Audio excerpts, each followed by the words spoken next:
La BL pourrait bientôt changer de visage. D'ici 2027, la ligue soutenue par la NBA et la FIBA prévoit de passer à un format fermé avec 12 franchises permanentes ou presque. Le prix d'entrée entre 50 et 100 millions de dollars, une évolution majeure qui viserait à stabiliser la compétition et à professionnaliser durablement le basket africain. Bonjour à toutes et à tous, c'est Napier, j'espère que la X-Ball Family va bien. Comme chaque lundi, on se retrouve pour les X-Ball News, votre rendez-vous avec l'essentiel de l'actualité du basketball africain. Et sans plus tarder, voici ce qu'il ne fallait pas manquer cette semaine.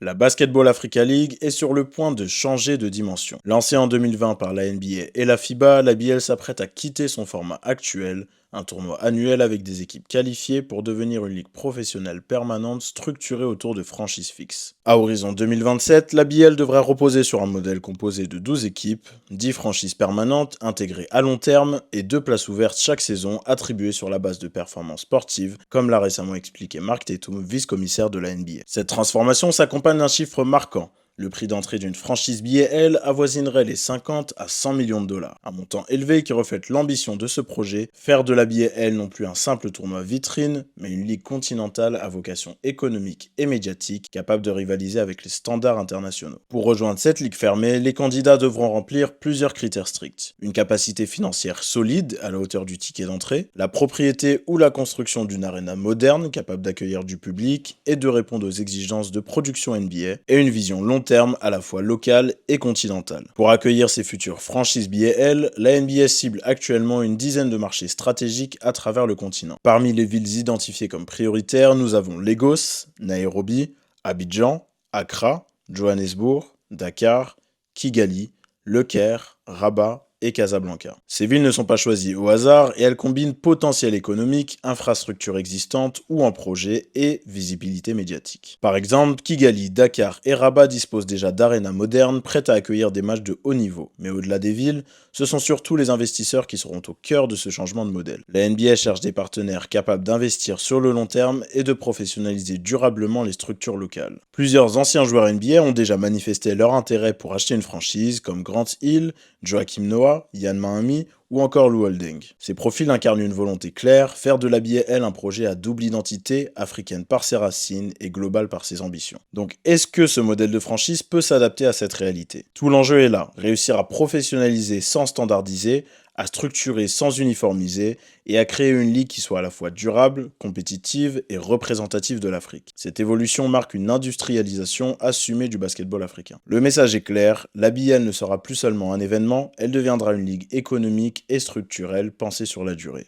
Les destinations des élites 16 des Road to BAL sont désormais connues. Pour la première fois, la division Ouest sera accueillie au Cap-Vert, tandis que la division Est se jouera au Kenya pour la 2e année consécutive. Dans chaque division, 8 équipes s'affronteront pour décrocher leur ticket pour la BL 2026. Les équipes engagées dans la division Ouest sont le Creole Star du Cap-Vert, Al Ahly Benghazi de la Libye, le centre de référence de basketball de Tombouctou du Mali, la Jeunesse Club d'Abidjan de Côte d'Ivoire, les Spintex Knights du Ghana, le Moanda Basketball du Gabon, la SB New Generation du RD Congo et New Tech University Club de la République centrafricaine. Parmi elles, certains clubs attirent particulièrement l'attention. Al Ahly Benghazi, ancien finaliste de la BAL, revient sur la scène continentale avec l'expérience de la compétition. La JCA dispose d'un effectif complet et peut compter sur la légende Stéphane Konaté pour guider l'équipe. Tombouctou mise sur un collectif très solide, fidèle à la tradition des clubs maliens et a effectué un recrutement efficace cette saison. Dans la division Est, les équipes qualifiées à ce stade sont le Nairobi City Thunder du Kenya, le Dar City Basketball de Tanzanie, les Namuwongo Blazers de l'Ouganda,